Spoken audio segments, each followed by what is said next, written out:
Bonjour à tous, nous nous retrouvons aujourd'hui pour une vidéo vlog. On va parler du tout dernier album du groupe One O'Clock. C'est comme ça que c'est censé se prononcer, vu que c'est un groupe japonais, c'est One O'Clock. Un album qui s'appelle Ambitions. Comme je l'ai dit, One O'Clock, je vais dire avec l'accent français, ce sera plus facile. One O'Clock, c'est un groupe japonais qui existe depuis les années 2000, je sais pas exactement depuis quand. Et je les suis personnellement depuis un certain temps, genre ça fait bien 7-8 ans que je les suis. Enfin, que je les suis à moitié, que je les écoute, du moins. Mais c'est vrai que j'ai jamais été non plus... Ça a jamais été un de mes groupes préférés, quoi. Je les aimais vraiment bien, mais voilà. Mais en tout cas, ils faisaient vraiment un son qui me plaisait beaucoup. Et d'ailleurs, peut-être que vous les connaissez grâce à la chaîne... comment ça s'appelle ? Je vous mettrai le lien quelque part, parce que je me souviens plus exactement comment ça s'appelle, ça parle de nouilles. Et c'est une chaîne qui diffuse donc des vidéos de One O'Clock, mais aussi des vidéos de 21 Pilots, donc peut-être que vous les connaissez comme ça.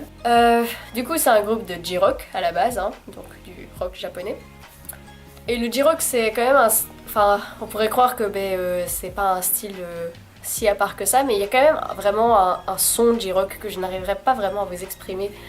Mais c'est un son assez violent, genre avec vraiment une batterie qui est très cinglante et la guitare qui va très vite, les riffs très rapides, les paroles très rapides également.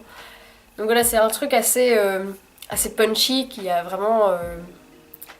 qui a une certaine colère derrière. Enfin, il y a un truc assez particulier avec la J-Rock qui moi me plaît vraiment bien. C'est vraiment un truc... c'est un peu... il y a un peu une énergie punk dedans. Et là, du coup, en gros, j'étais...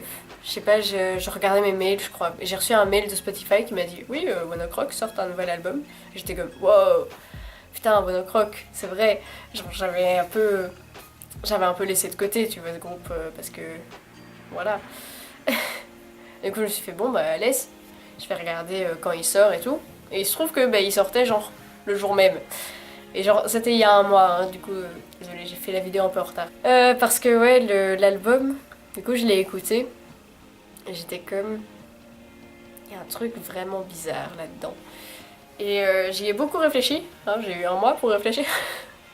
Non, franchement, genre... quelques jours après avoir écouté l'album, je savais déjà ce que j'allais dire dans cette vidéo, donc voilà.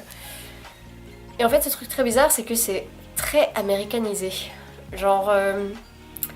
si vous avez jamais entendu un japonais parler anglais, essayez de trouver un japonais qui parle anglais, mais genre un japonais qui vit au Japon, hein, pas qui est en contact avec des anglophones tout le temps, pas quelqu'un qui a migré en Angleterre, pas quelqu'un qui est américano-japonais. Je pense que c'est comme ça que ça se dit. Bref, qui n'a pas un parent qui est bilingue ou un truc dans le genre. Vraiment juste le japonais de base qui parle anglais. C'est une torture, tu comprends rien à ce qu'ils disent.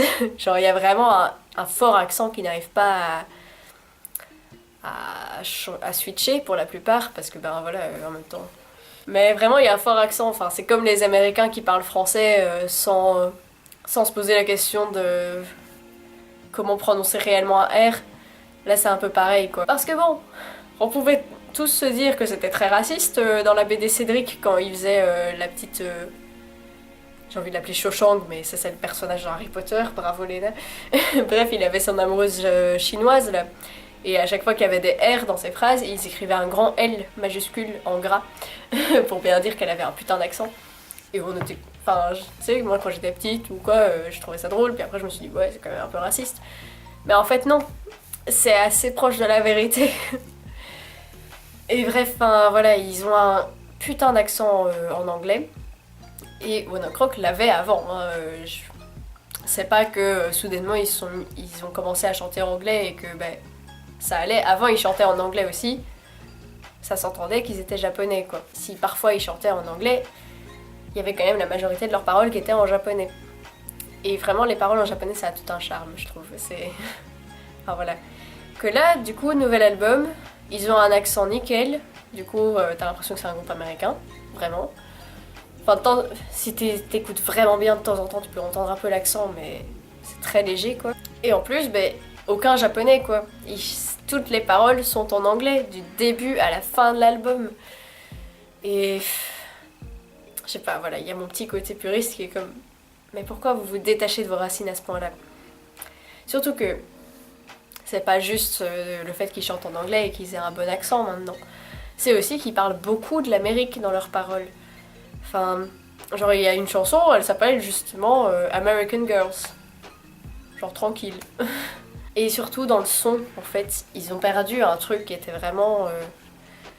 C'est plus du J-rock quoi. Maintenant c'est genre un genre de pop rock. Et si je mets le mot pop sur un groupe, généralement c'est assez mauvais signe parce que pour moi le mot pop c'est lié à la musique qui fait danser, qui fait sourire et qui surtout ne dit rien et qui n'exprime rien et qui ne partage rien à part je suis content. Et moi je trouve ça insupportable quoi. J'y arrive pas. Bon, je suis consciente que la pop c'est pas juste ça, mais pour moi ça a cette connotation là. Et là c'est vraiment ça quoi. Enfin, il y a quelques chansons qui arrivent à transmettre une émotion différente, mais sinon il y a plein de trucs, c'est en mode ah on fait la fête et on est amoureux et on aime l'alcool et les filles et on est content. Ouais, vive l'Amérique, USA. Et j'ai pas, enfin directement quand j'ai eu tout ça, j'étais genre vraiment déçue, j'étais en mode why, pourquoi vous faites ça? Mais bon, je suis passée au-dessus, j'ai quand même écouté tout l'album, je l'ai réécouté plusieurs fois. Donc voilà quand même, c'était pas... même si c'est un son que enfin vraiment je le trouve assez plat, je le trouve pas... C'est un peu mort comme ça. Genre... Ouais, c'est des accords majeurs, ouais, c'est un truc qui te fait danser et tout, mais il y a un truc qui est mort dedans. Je trouve ça vraiment désagréable. Et voilà, ils avaient perdu tout ce côté Japon, ils avaient perdu tout ce côté vraiment rock, mais ça restait quand même écoutable, genre, voilà, c'est pas de la merde, tu vois, c'est pas un truc que si tu l'entends à la radio, tu vas couper ta radio tout de suite, quoi, ça va. Mais après, enfin voilà, je l'ai écouté quelques jours, puis au bout d'un moment, j'écoutais j'écoutais plus que 2 chansons. Donc effectivement, je les ai écoutées quelques jours, mais au bout d'un moment, j'ai supprimé mon... Enfin, je l'avais téléchargé sur Spotify et du coup, je l'ai supprimé, quoi. J'ai gardé une chanson et le reste, j'ai fait non, c'est mort, quoi. J'écouterai plus jamais ça. Je m'en fous. Et enfin voilà, c'est dommage quoi, parce que c'est un groupe vraiment, quand j'entendais une nouvelle chanson d'eux, qu'elle me plaisait bien, je l'écoutais pendant des mois, et ça devenait ma chanson préférée, enfin, il y a une de mes chansons préférées, c'est une de leurs chansons quoi, et elle est... D'ailleurs je vais vous passer 2 extraits du coup, si YouTube me le permet, sinon je supprimerai juste cette partie-ci. Donc d'abord, premier extrait, ça va être une de mes chansons préférées, donc de One Ok Rock, qui s'appelle, attention, préparez-vous, Koi no Aibo Kokoro no Cupido. Je sais plus exactement ce que ça veut dire, mais il y a amour, Cupidon, de Cupidon, bref. Et du coup, ça donne ça.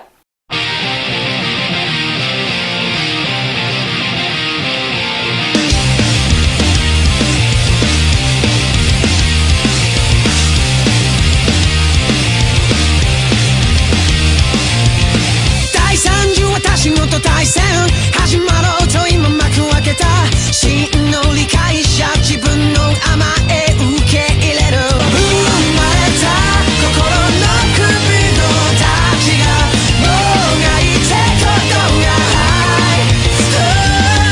もう少し動き抑えてみてよ恋の相棒感情調節 Et maintenant, du coup, la fameuse American Girls du nouvel album Ambitions.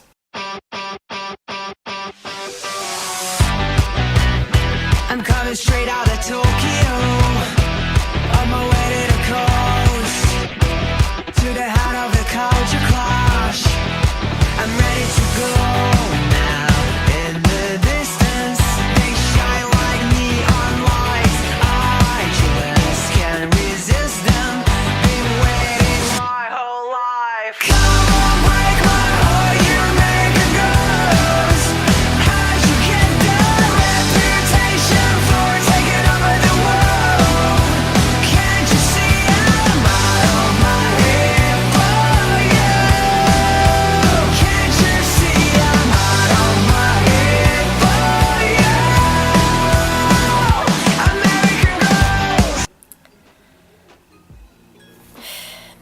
Je sais pas, on dirait pas le même groupe quoi.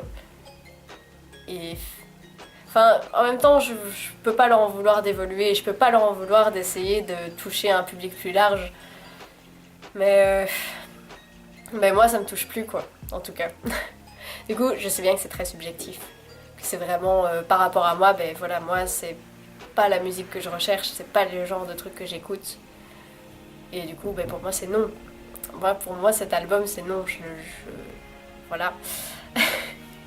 Mais je peux comprendre, enfin vraiment, ça serait cool pour eux en soi que de pouvoir se faire un peu, avoir un peu plus de promo en Amérique et de pouvoir se faire mieux connaître là-bas, tout ça. Enfin, d'autre qu'en soi, je connais pas bien leur notoriété à travers le monde, je sais pas du tout à quel point ils sont populaires. Mais voilà, enfin, tant mieux pour eux, effectivement, c'est un son qui va plaire à la masse, quoi. Mais je sais bien que ça sonne très péjoratif quand je dis ça, mais voilà, je suis désolée, j'ai pas d'autre façon de le dire. Parce que pour moi, c'est pas un truc positif de plaire au plus grand nombre, mais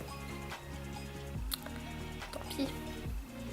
C'est mon avis, c'est tout. Qui suis-je après tout? Donc voilà, du coup, par rapport... Ouais, donc il y a juste 2 chansons dont j'aimerais vraiment parler. American Girls, hein, depuis le début de la vidéo, je vous en parle. Cette chanson me perturbe vraiment, enfin, genre si vous pouvez l'écouter et me dire, genre si vous ça vous dit pas un truc, parce que quand je l'ai entendu je me suis dit ok Spotify s'est gouré, il a quitté l'album, et en fait non, c'était toujours une chanson d'eux, et j'étais comme mais putain mais je connais une chanson qui a ce riff quoi, et j'en suis vraiment persuadée et je n'arrive pas à retrouver la chanson que je connais, mais ça me fait vraiment penser à genre du Simple Plan ou un groupe un peu punk pop quoi, comme ça, un peu emo. Et ouais, vraiment, dans le riff, il y a un truc qui m'obsède parce que du coup, j'arrive pas à retrouver ce à quoi ça me fait penser et ça me saoule. Donc, si vous pensez pareil, ben, dites-moi un peu, enfin voilà, si on arrive à trouver ensemble d'où vient ce riff, ça serait cool. Et puis, je sais pas, elle me restait fort en tête parce qu'elle est très... Enfin, c'est le genre de chanson que je verrais bien à une soirée piscine, tu vois. Tu vois, genre... Voilà, passé dans une série américaine qui parle de drame de lycéens, voilà. Et bref, et l'autre chanson par contre, c'est une chanson que j'ai vraiment aimée et c'est ma petite... Je sais pas, c'est mon chocolat au lait dans l'album. C'est genre le truc, c'est le morceau qui fait que je peux pas jeter tout l'album. Parce que c'est la chanson Hard to Love. Et c'est une chanson plus acoustique, hein, et qui parle soit de son père ou de sa mère, enfin, ça parle d'une mère ou d'un père, vu par son fils. Et c'est vraiment une chanson pleine de, je sais pas, de good vibes, et elle est vraiment très sincère, et je sais pas, elle m'a vraiment fort touchée quand je l'ai entendue pour la première fois, et c'est devenu une de mes chansons coup de cœur du mois de janvier. Et enfin voilà, elle m'a vraiment transportée. J'ai adoré cette chanson, j'ai trouvé super belle. D'ailleurs, du coup, si YouTube me le permet, je vais vous passer un petit passage. You show me that I was just a diamond in the rough. You helped me to grow into the man that I've become. We've been down, we've been up. I hope I've made you proud enough. You make it look easy, even when I'm hard to love. D'ailleurs, j'avais pensé à faire en fin des vidéos vlogs comme ça, de vous dire un petit peu si moi j'achèterais l'album ou pas, ou si je le téléchargerais ou pas, ou enfin bref, vous comprenez ce que je veux dire. Du coup, pour cet album-ci, moi je ne l'achèterai pas et je ne le téléchargerai pas. Vraiment, c'est pas à part donc ma petite chanson coup de cœur Art to Love, c'est pas un album que j'écouterai beaucoup. C'est pas. Enfin voilà, je le recommande pas, c'est pas un bijou quoi. Donc voilà, sorry, One Ok Rock. Ah oui, fun fact d'ailleurs, leur nom donc c'est One Ok Rock, mais avec l'accent japonais dont il faut parler au début. Ça se prononce One O'Clock, One Ok Rock, One O'Clock, One O'Clock. Pardon, j'ai l'air d'une folle à répéter le mot comme ça. Du coup, ça veut dire 1 heure, sous-entendu du matin, parce que quand ils ont formé le groupe, ou qu'ils cherchaient le nom, je sais plus, enfin bref. Voilà, au début, ils arrêtaient pas d'aller se coucher à 1 heure du matin pour les répètes, ou un truc comme ça, ou genre ils finissaient les répètes à 1 heure du matin, ou un truc dans le genre. Et du coup, c'est pour ça qu'ils s'appellent comme ça. One Ok Rock, c'est devenu. Enfin, voilà. Bref. Super fun fact. Et du coup, vu que j'avais pas eu cette idée-là pour les 2 derniers vlogs, ben, je vais vous dire par rapport aux 2 albums, mais j'imagine que vous en doutez. The Antwoord, c'est.